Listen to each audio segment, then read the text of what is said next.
بلوچستان کے اندر دوبارہ سے دہشت گردانہ کارروائیاں شروع کی گئی ہیں، افسوسناک واقعہ ہوا، تو آپ اس پر کیا کہیں گے کہ ذمہ دار کون ہے، اہداف کیا ہیں، مقاصد کیا ہیں، اور اصل دشمن کون ہے پاکستان کا؟ دیکھیں، پہلی بات تو یہ ذہن میں رکھیے کہ یہ جنگ ہے کہ جاری ہے اور یہ ختم نہیں ہوئی. اس میں بہت سارا کچھ ہم جیت چکے، بہت سارا کچھ ہم حاصل کر چکے، لیکن اس کے باوجود ہم نے یہ ڈکلیئر نہیں کیا کہ مکمل فتح ہو گئی یا جنگ ختم. یہ بات نہیں ہے. اور اس کی بہت بڑی بنیادی وجہ یہ ہے کہ افغانستان ابھی اسٹیبلائز نہیں ہوا. وہاں پہ وہ گورنمنٹ جو اس کی رٹ نہیں، اور جو لوگ بیٹھے ہوئے ہیں وہ اینٹی پاکستان بیٹھے ہوئے ہیں. نتیجہ یہ ہے کہ اس کی وجہ سے وہاں پہ بھارت کو بہت سہولت ہے کہ وہ اپنے مقاصد جو کہ اس کے آپ کہہ لیجئے کہ گندے مقاصد ہیں پاکستان کے بارے میں، وہ وہاں سے پورے کرتا ہے. اور اس طرح وہاں پہ جو بھی ہمارے اپنے گمراہ لوگ ہیں، جیسے ٹی ٹی پی کے لوگ ہیں اور خراسان چیپٹر کے لوگ ہیں، تو وہ لوگ جو ہیں وہ یہ ان کے ہتھے چڑھتے ہیں. بھارت پیسہ مہیا کرتا ہے. پھر ہم نے وہاں پہ فینسنگ کرنی تھی، نئی پوسٹ وہاں پہ لگانی تھی ایف سی کی. وہ سارا کام ابھی ادھورا ہے، وہ ہو رہا ہے، اس پہ پروگرس ہو رہی ہے، اور یہ علاقہ سیکیور نہیں ہوا. پھر ایران سائڈ پہ بھی مسئلہ ہے. وہاں پہ بھی آپ کو پتا ہے کہ چابہار میں وہاں پہ انڈیا کو انہوں نے پورٹ دے دی ہے. وہاں پہ تقریباً را کا ایک مضبوط اڈا بن چکا ہے. تو حالات ہمارے دائیں بائیں ابھی تک ایسے ہیں جو ہمارے حق میں، ہماری فیور میں نہیں ہیں، باوجود اس کے کہ بلوچستان بڑی حد تک سٹیبل ہو چکا ہے، اور وہاں پہ علیحدگی کی جو تحریک کسی زمانے میں چلتی تھی وہ بہت حد تک ختم ہو چکی ہے.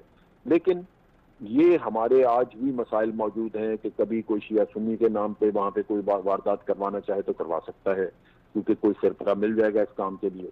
تو یہ وہ چیز ہے جو ہم آج بھگت رہے ہیں اور باہر سے ہم جنگ کر رہے ہیں.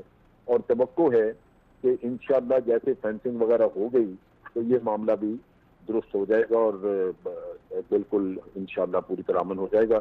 اسی اثناء میں آپ اگر دیکھیں گے طالبان کے ساتھ امریکہ کی اگر معاملہ فہمی ہو جاتی ہے اور طالبان حکومت کا حصہ بنتے ہیں تو یہ بھی بڑی توقع ہے کہ طالبان انڈیا کو یا کسی کو اپنی سرزمین استعمال نہیں کرنے دیں گے کسی اور ہمسایہ ملک کے خلاف.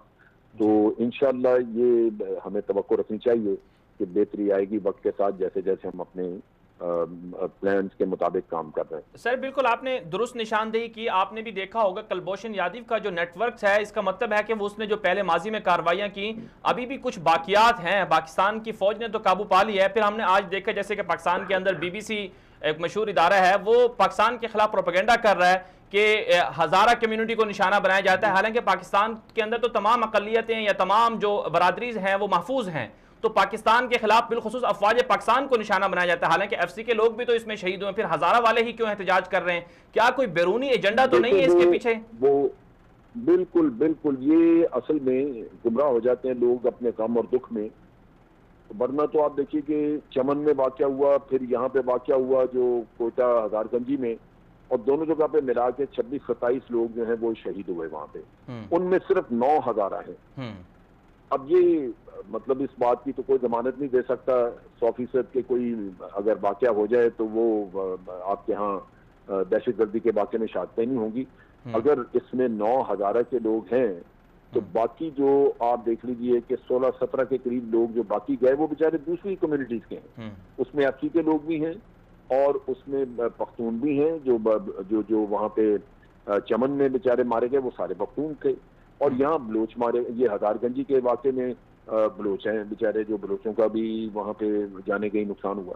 تو اس وجہ سے یہ اعلی کار بن جاتے ہیں اپنے دکھ میں اور نعرہ بازی. اور پھر لازمی بات ہے کہ بی بی سی ہو یا کوئی بھی باہر کا ادارہ ہو تو پاکستان دشمنی کرے گا، اس نے تو اس پہ فائدہ اٹھانا ہے. بالکل. اور بی بی سی کا آپ بھارت یہ برطانیہ کی اگر انٹیلیجنس ایجنسی کا کریں تجزیہ کریں تو آپ دیکھیں گے کہ وہ ان کا انڈین را کے ساتھ بہت زیادہ کوآپریشن ہے، بڑا تعاون ہے ان کا آپس میں. تو اس وجہ سے ہمیں تو چاروں طرف سے خطرات ہیں جنہوں نے گھیرا ہوا ہے، اور ہماری آرمی، ہماری انٹیلیجنس کے ادارے وہ بڑا جامع مردی سے مقابلہ کر رہے ہیں. پہلے سے بہت زیادہ ہمارے یہاں حالات بہتر ہوئے ہیں، لیکن اکا دکا کبھی واقعہ ہو جاتا ہے تو پھر یہ پریشانی آتی ہے. انشاءاللہ یہ بھی قابو میں آ جائیں گی. سر اس میں ایک بات اور بھی ہے، جیسے کہ وزیر اعظم عمران خان صاحب کا اعلان سامنے ہے کہ وہ ایران کا دورہ کر رہے ہیں. پڑوسی ملک ہے، ہم ان کے ساتھ اچھے تعلقات چاہتے ہیں، اور لیکن دوسری طرف سے جس طرح سے مودی اپنے ماضی کے دعوے کرتے رہے ماضی کے بیانات میں کہ پاکستان بلوچستان کے لوگ ان کو پیغامات بھیجتے ہیں، وہ بلوچستان توڑنے کی بات کرتے ہیں، اسی طرح سے ایرانی پاسداران انقلاب بھی کہتی رہے پاکستان میں کاروائیاں کریں گے، دہشت گرد چھپے ہوئے ہیں، تو عمران خان سے وہ کیا کرنا چاہیے دورے میں جا کے؟ نہیں، وہ میرا خیال ہے کہ وہ ان کے ساتھ کچھ ہماری انڈرسٹینڈنگ ہوئی ہے، اور ابھی وزیر اعظم جائیں گے تو بہت سارا کچھ فارملائز ہو جائے گا۔ ایران جو ہے وہ چونکہ ہمارا تو بالکل ایک برادر اسلامی ملک اور ساتھ ہمسایہ ہے، سرحدیں ملتی ہیں، تو وہ یہ افورڈ نہیں کر سکتے کہ بھارت کی خاطر وہ ٹوٹلی ہمارے ساتھ اپنے تعلقات خراب کر بیٹھیں جس سے ان کا زیادہ نقصان ہوگا۔ تو اور ہم ان کو یہی کہتے ہیں کہ بھارت وہاں پہ آپ تعلقات رکھیں اگر رکھنا چاہتے ہیں، لیکن یہ نہیں ہونا چاہیے کہ آپ کی زمین سے، آپ کی سرزمین سے بھارت ہمارے خلاف کارروائیاں کرے، تو وہ اس میں تعاون کریں گے۔ وزیر اعظم کا دورہ انشاءاللہ آپ دیکھیں گے بڑا کامیاب رہے گا۔